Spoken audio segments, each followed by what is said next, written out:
जय भीम साथियों हाजिर हूँ एक बार फिर से आपके सामने महात्मा ज्योतिबा फुले की महान कृति गुलामगिरी का चौथा भाग लेकर। तो दोस्तों, अभी तक के संवाद में जो कि ढोंडीराव और ज्योतिराव के बीच में चल रहा है, ज्योतिराव ने हिंदू धर्म ग्रंथों में व्याप्त पाखंड को उजागर किया और भगवान के सभी अवतारों को आड़े हाथों लिया। तो दोस्तों, मैं आपका ज़्यादा समय न लेते हुए आगे की कहानी, आगे का संवाद आपके सामने रखना चाहता हूँ। आगे का संवाद कुछ इस प्रकार है। ढोंडीराव, वामन की मृत्यु के बाद उपाध्यायों का मुखिया कौन हुआ? ज्योतिराव, वामन की मृत्यु के बाद उन लोगों को कुलीन मुखिया की नियुक्ति के लिए समय ही नहीं मिला होगा, इसलिए ब्रह्मा का नाम एक चतुर चालाक दप्तरी था, वही सारा राज्य शासन संभालने लगा। वह बहुत ही कल्पना बहादुर था। उसको जैसे जैसे मौका मिलता था वह उस तरह से काम करके अपना मतलब साध लेता था। उसके कहने पर, उसकी बात पर लोगों का बिल्कुल ही विश्वास नहीं था, इसलिए उसको चौमुहा कहकर पुकारने का प्रचलन चल पड़ा। मतलब यह कि बहुत ही चतुर, हठीला, धूर्त, दुस्साहसी और निर्दयी था। ढोंडीराव, ब्रह्मा ने सबसे पहले क्या किया होगा?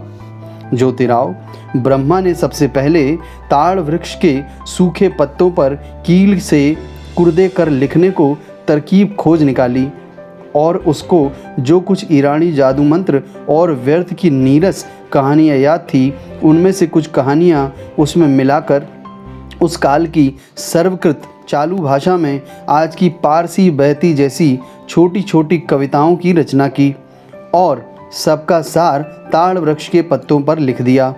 बाद में इसकी बहुत प्रशंसा भी हुई। उसी की वजह से यह धारणा प्रचलित हुई कि ब्रह्मा के मुख से ब्राह्मणों के लिए जादू मंत्र विद्या का प्रादुर्भाव हुआ है। उस समय उपाध्याय लोग बिना भोजन पानी के मरने लगे थे। इसी की वजह से वे लोग लुके छिपे ईरान में भाग गए।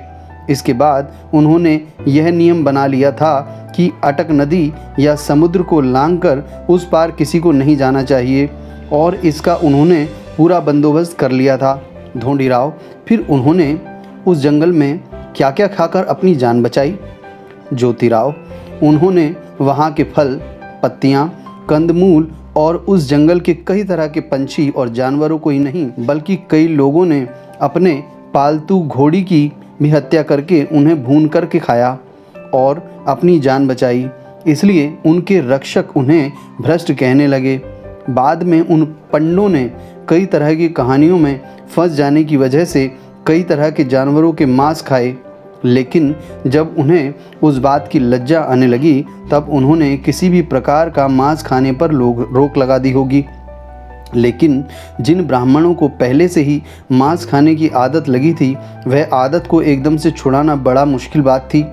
उन्होंने कुछ समय बीत जाने के बाद समय देखकर उस निम्र कर्म का दोष छुपाने के लिए पशुओं की हत्या करके उनका मांस खाने में सबसे बड़ा पुण्य मान लिया और खाने योग्य पशुओं की हत्या को पशु यज्ञ, अश्वमेध यज्ञ आदि प्रतिष्ठित नामों से संबोधित कर उनके बारे में उन्होंने अपने ग्रंथों में लिख कर रखा। उनका धर्म अर्थात ब्राह्मण धर्मवाद बाद में यज्ञों का धर्म कहलाया। उनके यज्ञ पूरी तरह से हिंसक ही थे। बिना हिंसा के वैदिकों का ब्राह्मणों का यज्ञ होता ही नहीं था। ढोंडीराव, बाद में ब्रह्मा ने क्या किया? ज्योतिराव, बलि राजा के पुत्र बाणासुर के मरने के बाद उसके राज्य में कोई मुखिया नहीं रहा। प्रजा पर जो नियंत्रण था वह भी ढीला पड़ गया। हर कोई अपने आप को राजा समझकर चल रहा था। सभी लोग ऐशो आराम की जिंदगी में पूरी तरह से मशगूल थे। यही सुनहरा उचित समय समझकर ब्रह्मा ने अपने साथ उन सभी भूख से त्रस्त थे व्याकुल ब्राह्मण परिवारों को लिया।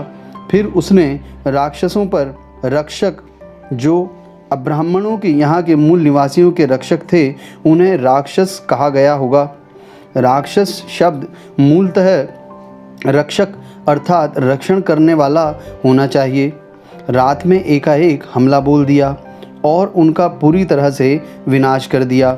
बाद में उसने बाणासुर के राज्य में घुसने के पहले इस तरह सोचा होगा कि आगे न जाने किस तरह की मुसीबत अपने पर आ जाए और हम सभी को इधर उधर तितर बितर होना पड़े। उसमें हमको अपने अपने परिवार को पहचानने में कठिनाई हो जाएगी। लेकिन तितर बितर होने के बाद भी हम अपने अपने परिवारों के लोगों को पहचान सकें, इसलिए ब्रह्मा ने अपने परिवार के सभी लोगों के गले में 6 सफ़ेद धागों से बने रस्से को, अर्थात जाति निर्देशित निशान, मतलब जिसको आज जनेऊ ब्रह्मसूत्र कहते हैं, उसको उसने हर ब्राह्मण के गले में पहना दिया। उस जनेऊ के लिए उसने उनको एक जाति निर्देशित मूल मंत्र दिया जिसको गायत्री मंत्र कहा जाता है। उन पर किसी प्रकार की मुसीबत आने पर भी उन्हें उस गायत्री मंत्र को क्षत्रियों को नहीं बताना चाहिए, इस तरह की शपथ दिलाई। इसी की वजह से ब्राह्मण लोग अपने अपने परिवार के लोगों को बड़ी आसानी से पहचान कर अलग अलग करने लगे।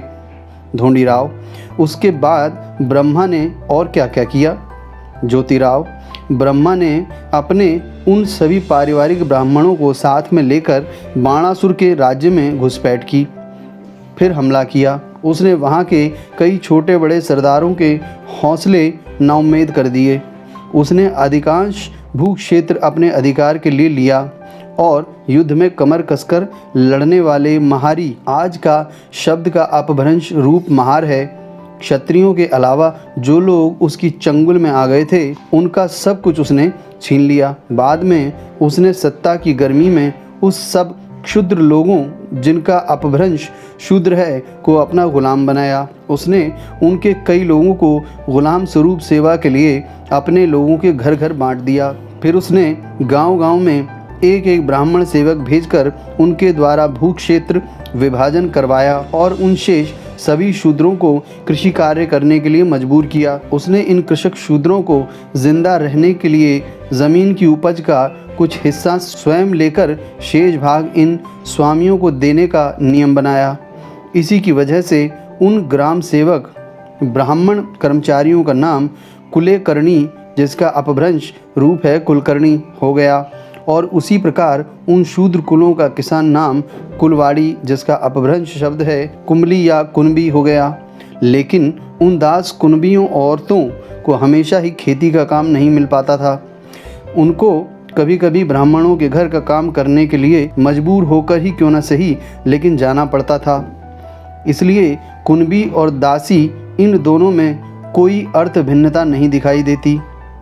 उक्त प्रकार के बुनियादी आधार के अनुसार बाद में सभी ब्राह्मण दिन ब दिन मस्ती में आकर शूद्रों को इतना नीच मानने लगे कि उसके संबंध में यदि सारी हकीकत लिखी जाए तो उसका अलग से ग्रंथ हो जाएगा। इस तरह की कुछ बातें आज भी समाज में प्रचलित हैं। ग्रंथ विस्तार से डर के उन बातों की चर्चा यहाँ मैं संक्षेप में ही कर रहा हूँ। उसी प्रकार आज के ब्राह्मण भी, चाहे वे झाड़ू लगाने वाले मातंग महारों की तरह अनपढ़ ही क्यों न हों, भूखे मरने लगें। इसलिए जो नहीं करना चाहिए वह नीच कर्म करने पर आमादा हुए हैं। वे लोग पाप पुण्य की कल्पना किसी भी प्रकार का विधि निषेध नहीं रखते हैं। अज्ञानी शूद्रों को अपने जाल में फंसाने के लिए हर तरह की तरकीबें खोजते रहते हैं। अंत में जब उनका बस न चलता है तब वे शूद्रों के दरवाजे दरवाजे पर धर्म के नाम पर भीख मांगकर जैसे तैसे अपना पेट पालते हैं। लेकिन शूद्रों के घर के नौकर सेवक बनकर उनके खेतों के जानवरों की देखभाल करने के लिए राज़ी नहीं होंगे। जानवरों के कोठे में पड़े गोबर को उठाने के लिए, कोठे की सफाई करने के लिए, गोबर की टिकरी सिर पर उठाने के लिए तैयार नहीं होंगे। गोबर की टिकरी उठाकर गड्ढे में डालने के लिए तैयार नहीं होंगे। वे लोग किसान के खेत में हल जोतने के लिए, मोट को जोतकर खेतों को, फसल सब्जियों के बागों को पानी देने के लिए तैयार नहीं होंगे। वे लोग खलिहान में काम करने के लिए राज़ी नहीं होंगे। वे लोग खेतों को खोदने, कुदाली फावड़ा चलाने के लिए, खेत से घास सिर पर ढोने के लिए तैयार नहीं होंगे। वे लोग हाथ में लठ लेकर रात रात भर खेतों में हसिया से घास काट कर बैलों के लिए खेत से घास सिर पर ढोने के लिए तैयार नहीं होंगे। वे लोग हाथ में लठ लेकर रात रात भर खेतों की देखरेख करने के लिए राज़ी नहीं होंगे। वे लोग किसी भी प्रकार का शारीरिक श्रम करने के लिए शर्माते हैं। वे लोग शूद्रों के घरों में नौकर बनकर उनकी घोड़ियों की सफाई करने के लिए, दाना खिलाने के लिए, घोड़ों को आगे पीछे दौड़ने के लिए शर्माते हैं। वे लोग शूद्रों की जूतियों को बगल में दबाकर संभाल कर रखने के लिए राज़ी नहीं होंगे।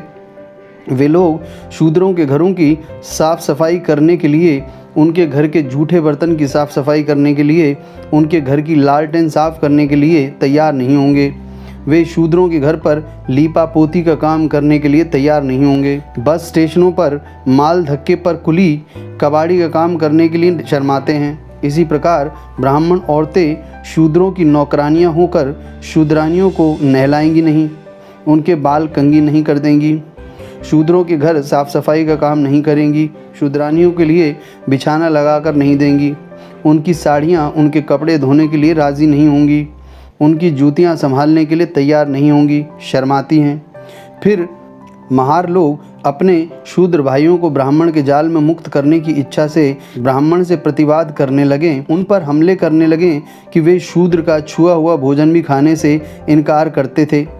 उसी नफ़रत की वजह से आजकल के ब्राह्मण शूद्रों द्वारा छुआ हुआ भोजन तो क्या पानी भी नहीं पीते हैं। ब्राह्मणों की किसी शूद्र के द्वारा छुई हुई कोई भी वस्तु नहीं लेनी चाहिए, इसलिए मांगलिक होने की संकल्पना को जन्म दिया गया और उनमें यह आम रिवाज हो गया। फिर अधिकांश शूद्र विरोधी ब्राह्मण ग्रंथकारों ने दूसरों की बात छोड़िए, अपने मन में भी थोड़ी लज्जा नहीं रखी। उन्होंने मांगलिक होने के रिवाज का इतना महत्व बढ़ाया कि मांगलिक ब्राह्मण किसी शूद्र का स्पर्श होते ही अपवित्र यानी नापाक अमांगलिक हो जाता था। इसके समर्थन के लिए उन्होंने धर्मशास्त्र जैसी कई अपवित्र भ्रष्ट किताबें लिखी हैं।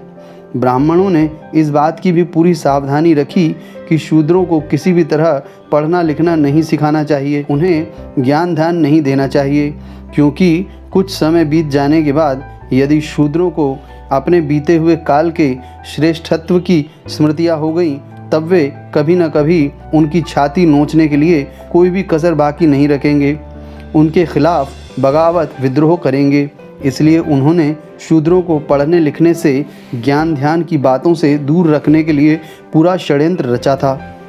इसलिए उन्होंने अपने धर्मशास्त्रों में शूद्रों के पढ़ने लिखने के खिलाफ विधान बनाया।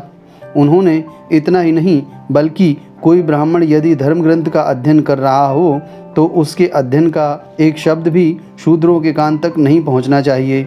इस बात की भी पूरी व्यवस्था उन्होंने की थी और इस तरह का विधान भी उन्होंने अपने धर्मशास्त्रों में लिख कर रखा था। इस बात के कई प्रमाण मनुस्मृति में मौजूद हैं। इसी आधार पर आजकल के मांगलिक ब्राह्मण भी उसी तरह की अपवित्र भ्रष्ट किताबों को शूद्रों के सामने नहीं पढ़ते। लेकिन अब समय में कुछ परिवर्तन आ गया है। अब जबकि ईसाई समझे जाने वाली अंग्रेज़ सरकार की धाक से शिक्षा विभाग के पेटू ब्राह्मणों को अपने मुंह से यह कहने की हिम्मत नहीं होगी कि वे शूद्रों को पढ़ना लिखना नहीं सिखाएंगे, फिर भी वे लोग अपने पूर्वजों का लुच्चापन, हरामखोरी लोगों के सामने रखने की हिम्मत नहीं दिखाएंगे। उनमें आज भी यह हिम्मत नहीं है कि शूद्रों को सही समझ देकर अपने पूर्वजों की गलतियों को स्वीकार करें और अवास्तविक महत्व न बताएं। उनको आज भी अपने झूठे इतिहासकार पर गर्व है। वे स्कूलों में शूद्रों के बच्चों को सिर्फ काम चलाऊ व्यवहारिक ज्ञान की बातें भी नहीं पढ़ाते, लेकिन वे शूद्रों के बच्चों के मन में हर तरह की फालतू देश अभिमान, देश गर्व की बातें पढ़ाते रहते हैं और उनको पक्के अंग्रेज़ राजभक्त बनवाते हैं। फिर वे अंत में उन शूद्रों के बच्चों को शिवाजी और धर्म भोले अज्ञानी शूद्र राजा के बारे में गलत सलत बातें सिखाते रहते हैं। शिवाजी राजा ने अपना देश मलेच्छों से मुसलमान मुक्त करवाकर गौ ब्राह्मणों का कैसे रक्षण किया, इस संबंध में झूठी मनगढ़ी कहानियाँ पढ़कर उन्हें खोखले स्वधर्म ब्राह्मण धर्म के अभिमानी बनाते हैं। ब्राह्मणों के इसी षड्यंत्र की वजह से शूद्र समाज की शक्ति के अनुसार जोखिम के काम करने लायक विद्वान नहीं बन पाते। इसका परिणाम यह होता है कि सभी सरकारी विभागों में ब्राह्मण कर्मचारी अधिकारियों की ही भीड़ समा जाती है। सभी सरकारी सेवाओं का लाभ इन्हीं ब्राह्मणों को मिल जाता है और शूद्र समाज के लोग इन सरकारी नौकरियों में सरकारी सेवाओं में न आ पाएँ, इसलिए इतनी सफाई से चतुराई से जुल्म ज़्यादतियाँ करते हैं कि यदि इस संबंध में पूरी हकीकत लिखी जाए तो कलकत्ते में नील की खेती के बागानों में काम करने वाले मजदूरों पर अंग्रेज़ लोग जो जुल्म करते हैं वह 1000 में एक अधन्ना भी नहीं भर पाएगा। अंग्रेज़ी राज में भी चोरों और ब्राह्मणों के हाथ में नाम मात्र के लिए टोपी वाले सत्ता होने की वजह से वे अज्ञानी और शूद्र रैयत को ही नहीं बल्कि सरकार को भी नुकसान पहुंचाते हैं और वे लोग आगे सरकार को नुकसान नहीं पहुंचाएंगे, इसके बारे में निश्चित रूप से भी नहीं कहा जा सकता। ब्राह्मणों के इस व्यवहार के बारे में सरकार को भी जानकारी है, फिर भी अंग्रेज़ सरकार अंधे का स्वांग लेकर केवल ब्राह्मण अधिकारी कर्मचारियों के कंधे पर अपना हाथ रखकर उनकी नीति से चल रही है। लेकिन अंग्रेज़ सरकार को ब्राह्मणों को इसी नीति से गंभीर खतरा पैदा होने की संभावना है। इस बात को कोई नकार नहीं सकता। तात्पर्य यह है कि ब्रह्मा ने यहाँ के मूल क्षेत्रवासियों को अपना गुलाम बनाने के बाद इतनी मस्ती में चढ़ गया था कि उपहास करने की दृष्टि से महारियों का नाम प्रजापति रख दिया। यह तर्क निकाला जा सकता है, किंतु ब्रह्मा के बाद आर्य लोगों का मूल नाम भट्ट लुप्त हो गया और बाद में उनका नाम ब्राह्मण हो गया।